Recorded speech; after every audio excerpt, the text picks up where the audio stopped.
안녕하세요. 길량입니다. SH가 며칠 전에 마곡에도 반값 아파트, 토지 임대부 아파트죠. 요걸 이제 공급하겠다고 발표를 했습니다. 제가 몇 달 전에 마곡의 공공청약, 그러니까 마곡에 입성할 사실상 마지막 기회다. 그 마곡 공공청약 관련 분석 동영상을 올린 적이 있고, 2, 3주 전에 반값 아파트 관련 동영상을 올린 적이 있어요. 근데 이제 마곡 공공청약이 원래 나눔형으로 공급하려고 했다가 반값 아파트로 바뀌어서 이 먼저 올렸던 두 개 동영상을 좀 종합을 해서 오늘 동영상을 제작을 했습니다. 결론을 먼저 말씀드리면 마곡에 공급하는 반값 아파트야말로 진짜 찐 로또 아파트다. 자격이 된다면 무조건 청약하시라. 이겁니다. 자, 지금 화면에 보고 계시는 곳이 그 반값 아파트 예정지예요. 마곡의 반값 아파트 예정지가 두 곳이 있어요. 하나는 엠벨리 13단지, 마곡 대장주 가운데 하나죠. 그 북쪽에 바로 붙어 있는 곳. 기존 10-1단지 바로 왼쪽 옆에 260세대 예정이고요. 또 하나는 저기 엠벨리 4단지 북쪽 지역에 있어요. 원래 택시 회사 차고지 겸 가스 충전소로 예정을 했다가 가스 충전소 들어온다니까 주민들 반발도 있고 또 여러 가지 문제가 겹쳐가지고 주택용지로 바꾼 그 땅이 있습니다. 엠벨리 4단지하고 서남물 재생센터 딱 중간에 있는 땅이 있어요. 거기가 한 210세대. 예. 둘이 합치면 한 470세대 되나? 예, 그 정도 되겠습니다. 지금 화면에서 보시다시피 10-2단지 그쪽이 굉장히 입지가 좋아요. 지금 뭐 군부대 지금 한 2년 전에 이미 인천 미추홀구로 이사 갔거든요.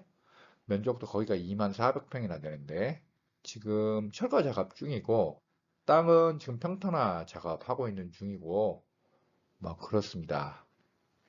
이건 저기 몇 달 전에 정부가 발표했던 거 나눔형으로 마곡 10-2단지 260호, 마곡 택시차고지 210호.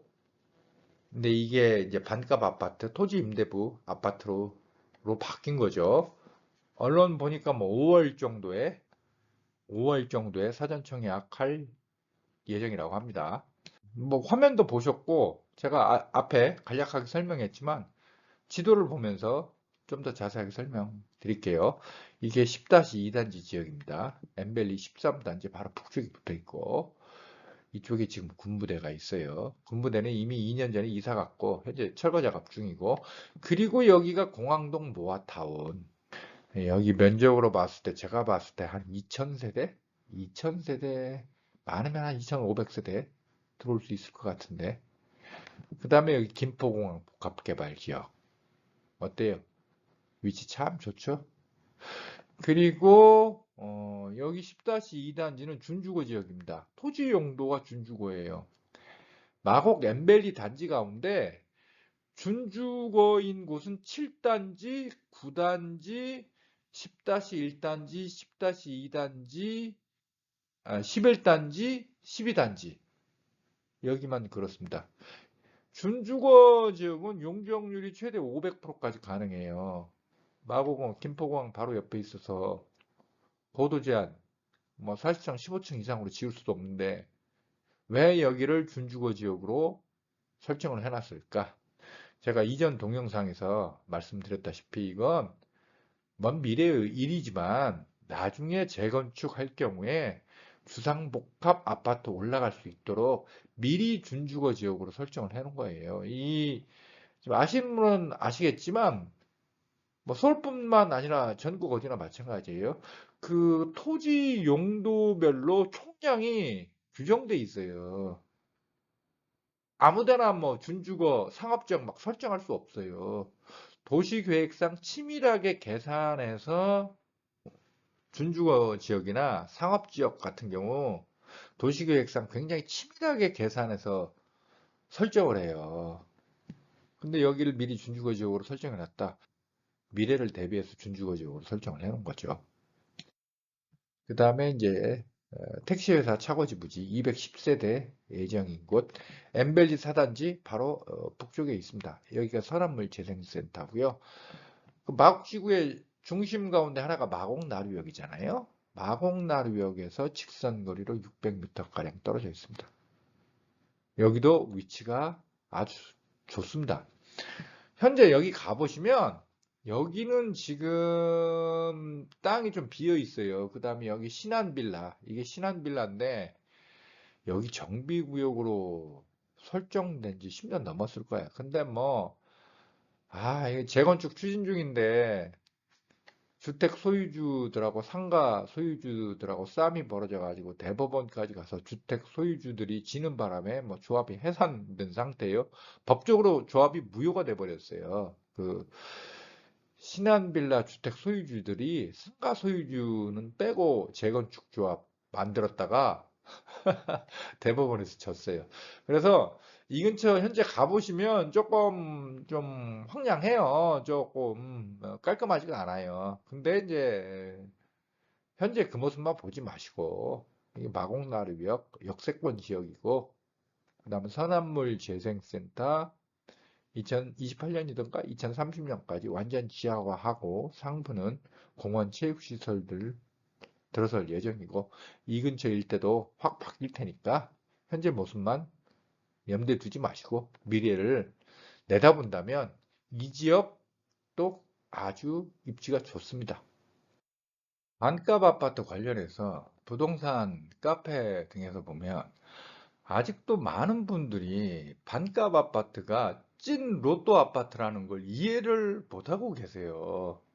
언뜻 보면 토지는 국가 소유고 건물만 내 거라는데 건물은 뭐 시간 지나면 다 낡아가고 30년 지나면 재건축해야 되는데 아니 땅이 국가 소유인데 뭔 소용이 있느냐. 반값 아파트 그거 집값 모르겠느냐. 매달 토지 임대료만 내고 이거 월세 사는 거나 마찬가지다. 뭐 이런 분들이 아직도 그렇게 많아요. 자, 서울경제 2020년 12월 기사입니다. 반값 아파트 강남 토지 임대부 아파트값 분양가의 최대 7곱절이 올랐다. 서울 서초구 우면동과 강남구 자곡동 일대에 공급된 토지 임대부 아파트 건물 가격이 분양가의 최대 7배까지 치솟은 것으로 나타났다. 8일 부동산 업계에 따르면 최근 서울 서초구 우면동 LH 서초 5단지는 전용 59제곱미터가 10억 2천만 원, 전용 84제곱미터가 12억 5천만 원의 매매 계약서를 썼다. 또 서울 강남구 자곡동 LH 강남 브리지힐 전용 면적 74제곱미터는 11억 원, 84제곱미터는 13억 3천만 원에 팔렸다. 두 단지는 2011년 10월 서초와 2012년 11월 강남의 보금자리 주택 가운데 일부를 토지 임대부 형태로 분양한 아파트다. 입주 시기는 LH 서초 5단지가 2013년 12월, LH 강남 브리지힐이 2014년 11월이었다. LH 강남 브리지힐 전용 74제곱미터와 84제곱미터의 분양가는 각각 1억 9,380만 원에서 1억 9,610만 원, 2억 2,050만 원에서 2억 2,230만 원에 불과했다. LH 서초 5단지 전용 59제곱미터와 84제곱미터의 분양가도 각각 1억 4,470만에서 1억 4,480만 원, 2억 450만 원에서 2억 460만 원으로 저렴하게 책정됐다. 우리나라에 토지 임대부 아파트가 이미 있어요. 2011년이면 어때? 언제 때야? MB 정권 때구나. 그때 공급을 했었다니까 일부? 근데 분양가보다 최고 7배가 뛰었단 말이에요. 부동산 카페를 보면 이 반값 아파트는 매달 토지 임대료를 내야 하기 때문에 별로다라고 또 이렇게 주장하시는 분들이 있던데, 이 매달 내는 토지 임대료가 제가 알기로는 3, 40만 원 수준인 걸로 알고 있거든요. 많이 잡아봐야 1년에 500만 원이에요. 10년이면 5천만 원. 근데 아니 2억에 분양받은 아파트가 거의 뭐 13억, 14억까지 치솟아 버렸는데 몇 배가 오른 거야. 10억 이상 올랐잖아요. 토지 임대료 10년간에 걸쳐서 5천만 원 냈는데 집값이 10억이 올라 버렸는데 그까이 그 토지 임대료가 문제가 돼요? 아무것도 아니죠, 그거. 여기가 글쎄요, 제가 일일이 찾아보진 않았는데 아마 여기 역세권이 아닐 거예요. 그러니까 강남은 강남이지만 여기가 역세권이 아닐 거예요, 아마. 역세권이 아니니까 이 정도 가격이었지. 역세권이었으면 더 한 10배 올랐겠다. 그러니까 2억에 분양한 게 한 20억 됐을 수도 있겠다. 마곡에 반값 아파트 얼마에 분양할까? 뭐 강일 그 사례를 본다면 뭐 3억대 분양하겠죠? 마곡에 반값 아파트 34평짜리 한 3억 5천만 원, 많이 잡아서 한 4억에 분양했다고 합시다. 얼마나 오를까요? 제가 봤을 때는요, 다음 부동산 폭등기 오면요, 제가 봤을 때 한 15억은 갈 거예요. 제가 봤을 때 한 4배는 오를 것 같은데. 이게 토지 임대부 아파트의 현실이에요, 이게. 진짜 로또 아파트라니까? 자, 중국이나 베트남은 사회주의 국가잖아요.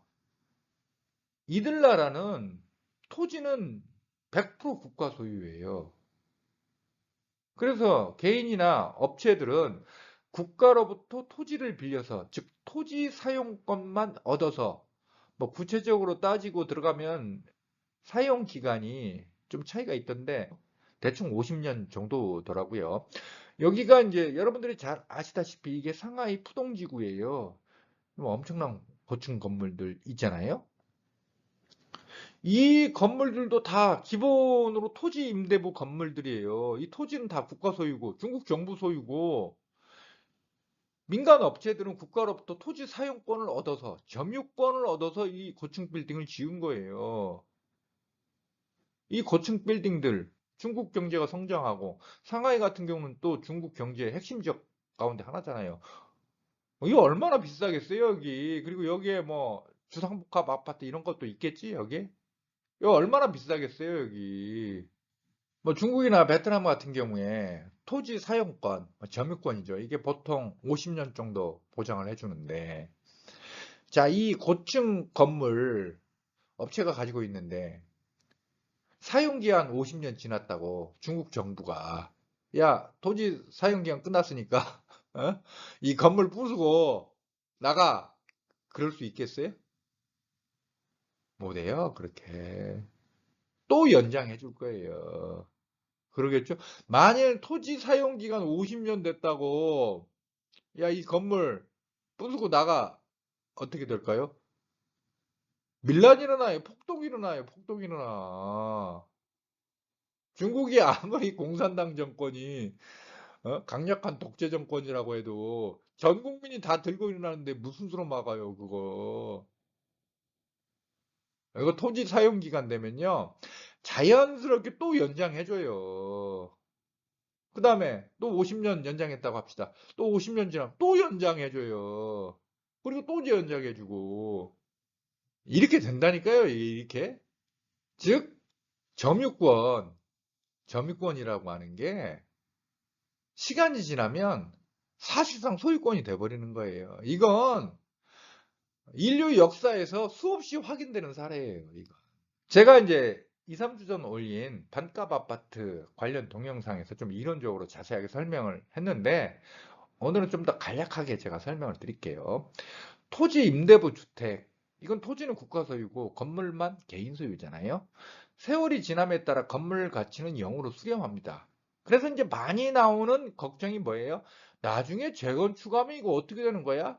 근데 걱정할 거 없어요. 김원동 SH 사장이 여러 언론에 나와서 말한 바에 따르면 재건축 뒤에도 기존 반값 아파트 소유자에게 신축 아파트 입주 우선권을 줘요. 그리고 매매도 자유롭고 단 상속 가능한지 여부에 대해서는 김원동 사장이 말을 안 하고 이상하게 그 언론 인터뷰하는 기자들도 묻지를 않더라고. 근데 이 정도면요, 상속도 가능하다고 봐야 돼요. 그래서 상속 가능한 점유권은 소유권이나 마찬가지다. 이거 꼭 기억하세요. 상속 가능한 점유권은 소유권이나 마찬가지예요. 따라서 토지 임대부 아파트야말로 찐 로또 아파트다. 앞에서 설명했듯이 중국, 베트남 등 사회주의 국가의 모든 집은 국가가 토지를 소유하므로 기본적으로 토지 임대부 아파트요 건물이에요. 그러나 이들 나라들 2년 전 부동산 폭등기에 엄청나게 폭등했어요. 중국과 베트남의 집값 오른 것은요, 한국보다 더 심했어요, 거기가. 이들 나라들의 1인당 GDP가 한국보다 훨씬 떨어짐에도 불구하고, 김원동 SH 사장 계속 반값 아파트로 집값을 잡겠다라고 하는데요.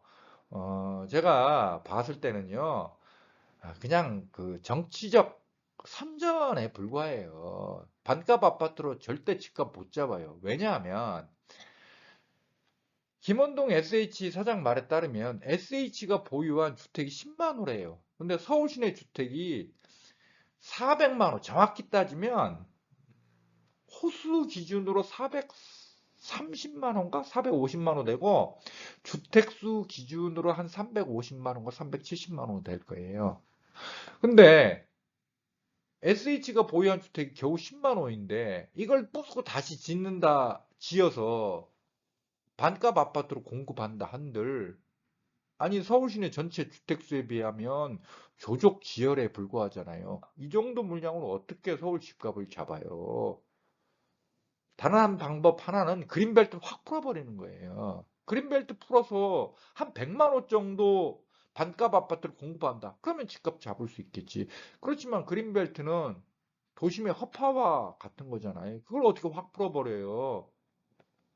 그 옛날 문재인 정권 때 그린벨트 풀어서 아파트 지으려고 했는데 당시 박원순 시장이 강력하게 반대를 해가지고 결국 못했잖아요. 이거 쉽지 않아요. 제가 운영하는 고우 웨스트 카페, 뭐 제가 글을 쓰기도 했는데, 김원동 사장이 이 반값 아파트 갖고 너무 그 펌프질을 심하게 하셔. 반값 아파트는 분명히 의미가 있는 정책은 맞아요. 기본적으로 분양가가 싸기 때문에, 그리고 뭐 청약 자격 조건을 무주택자 혹은 뭐 2030 세대 위주로 한다면 아파트 값도 싸니까 이들이 내 집을 마련할 수 있는 기회를 부여한다는 의미에서는 굉장히 의미 있는 정책이고 저는 긍정적인 정책이라고 저는 봅니다. 단 이걸 가지고 집값을 잡을 수 있다. 폭등하는 부동산 값을 잡을 수 있는 유일한 방법이 반값 아파트다라는 식으로 주장하는 건 한마디로 제가 볼 때는 뻥이에요. 너무 지나친 과장이에요. 제가 여러 번 얘기했지만, 아니, 베트남, 중국 같은 사회주의 국가, 토지는 다 국가 소유이기 때문에 기본적으로 토지 임대부 아파트, 토지 임대부 주택일 수밖에 없는 그들 나라도 그렇게 집값이 폭등하고, 싱가포르도 기본이 다 토지 임대부 주택이잖아요. 싱가포르도 집값 엄청나게 올랐어요.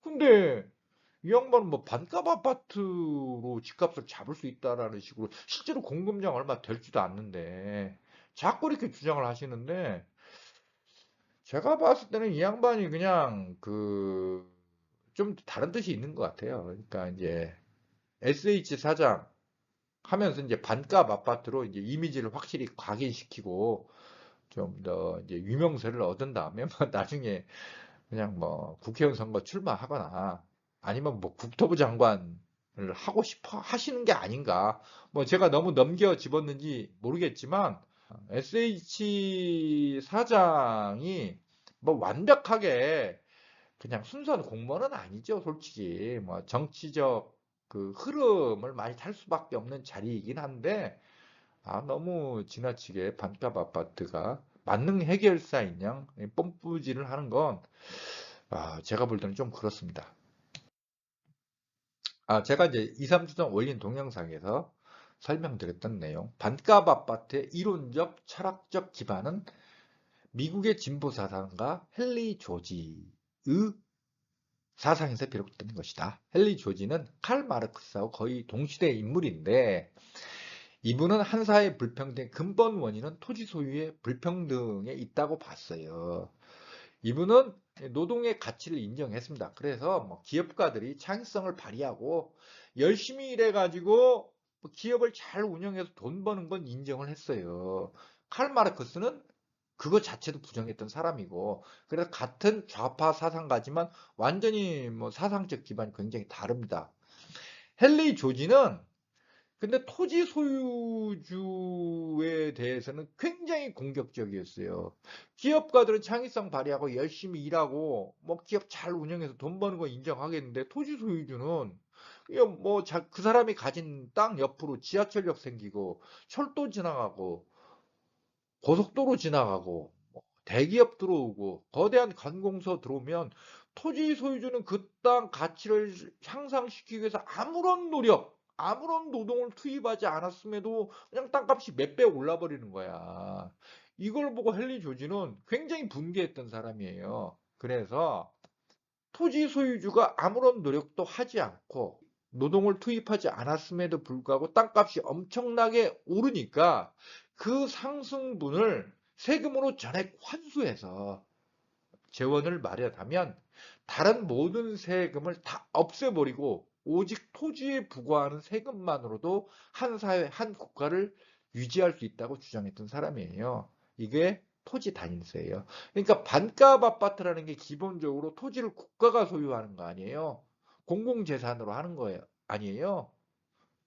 헨리 조지. 사실상 이렇게 따진다면 토지 사유를 공격하는 거죠. 그러니까 업체나 공장의 개인 소유는 헨리 조지는 인정했지만 토지의 개인 소유에 대해서는 굉장히 비판적이었던 거죠. 반값 아파트라는 게 기본적으로 토지는 국가가 소유하자 이거 아니에요. 그러니까 사상적 기반이 헨리 조지에 가 있는 거죠. 1989년 서경석 목사가 설립한 경실련이 헨리 조지 사상이 강한 영향을 받았고, 김원동 SH 사장이 경실련 출신이잖아요. 그러니까 이 양반이 이렇게 반값 아파트를 밀어붙이고 있고, 김원동 SH 사장은 오세훈 시장이 임명한 거 아니에요? 그러니까 뭐 이 양반들 뭐 이런 사상적 기반 하에서 이제 반값 아파트를 밀어붙이고, 뭐 오세훈 시장이야 대권 노리는 정치인이니까 이거 가지고 이제 부동산 문제, 특히 2030 세대 없이 사는 서민들의 부동산 문제에 대해서 자기가 이렇게 신경을 썼다. 이걸 좀 어필하기 위해서 반값 아파트를 굉장히 강조하는 듯 합니다. 아니, 다시 한번 말씀드립니다만, 저는 반값 아파트 굉장히 의미 있는 정책이라고 보고 찬성합니다. 긍정적이에요. 단, 이거가 집값 폭등의 근본적인 해결책이다. 라고 하는 건 너무 지나친 과장이고 뻥이다. 그게 제 입장입니다. 그리고 이건 역시 이제 2, 3주 전 올린 동영상에서 설명을 드렸죠. 서양 중세 봉건사회. 서양 중세 봉건사회는 영주가 토지를 다 소유하고 있고, 농민들, 그때는 농노라고 불렀죠. 농노들에게 땅을 나눠주고 소유권을 넘긴 게 아니라 경작권만 줬죠. 경작권. 그러니까 점유권만 준 거예요. 그렇게 해서 농사를 짓게 하고, 농노들은 농사를 지어서 일부를 생산한 밀이라든지 뭐 꿀이라든지 뭐 이런 걸 영주에게 바쳐가지고 그렇게 유지됐던 사회가 서양 중세 봉건 사회죠. 근데 이게 몇백 년 가다 보니까 점유권, 경작권만 가지고 있던, 그러니까 그 경작권은 상속이 가능했거든요. 몇백 년 지나다 보니까 이 경작권만 가지고 있던 농민들이 그 땅을 자기 땅이라고 인식하게 됐다. 그리고 나중에 그 토지의 법적 소유자였던 영주의 후손들이 뭐 도시에서 살다 보니 돈도 필요하고 귀족으로서 품위를 유지하기 위해서 막대한 자금도 필요하고 뭐 그래서 그 땅을 경작하고 있던 농민들에게 팔았고 거기에서 자영농, 자기 토지를 가진 농민이 탄생했고 이게 중세 봉건제 사회에서 자본주의로 이행하는 하나의 계기가 됐다. 이게 좀 어려운 문제인데 제가 이걸 소개한 이유는 상속 가능한 점유권은 결국 소유권이 되고 만다. 바로 이런 뜻에서 말씀드렸던 겁니다. 자, 그래서 오늘 동영상의 결론은 상속 가능한 점유권은 소유권이나 마찬가지다. 반값 아파트, 토지 임대부 아파트 아무 걱정하지 말고 청약하시라. 진짜 로또 아파트다. 앞에서 강남 브리지힐 봤듯이 그 반값 아파트 애초 분양가 2억이었는데 최고 14억 가까이까지 7배 뛰었다. 마곡의 반값 아파트 34평 기준 한 3억 5천 정도에 분양한다면 제가 봤을 때 한 15억까지는 다음 부동산 상승기에는 15억, 16억까지는 오를 것이다. 그러니까 진짜 로또 아파트다. 이거죠. 토지 임대료 마곡 반값 아파트 매달 얼마 내라고 할지 모르겠는데 50만 원씩 낸다고 해봐도 1년이면 600만 원이고 10년이면 6천만 원인데 아니 3억 5천 4억에 분양받은 아파트가 15억 16억으로 올라버리면 12억이 올라버리는 건데 토지 임대료 10년간 6천만 원 내는 게 아까워요? 10억이 오르는데 집값이? 마곡 반값 아파트는 마곡에 입성할 사실상 마지막 기회다. 자격이 되신다면 절대 놓치지 말고 청약하시라. 이게 오늘 동영상의 결론이 되겠습니다.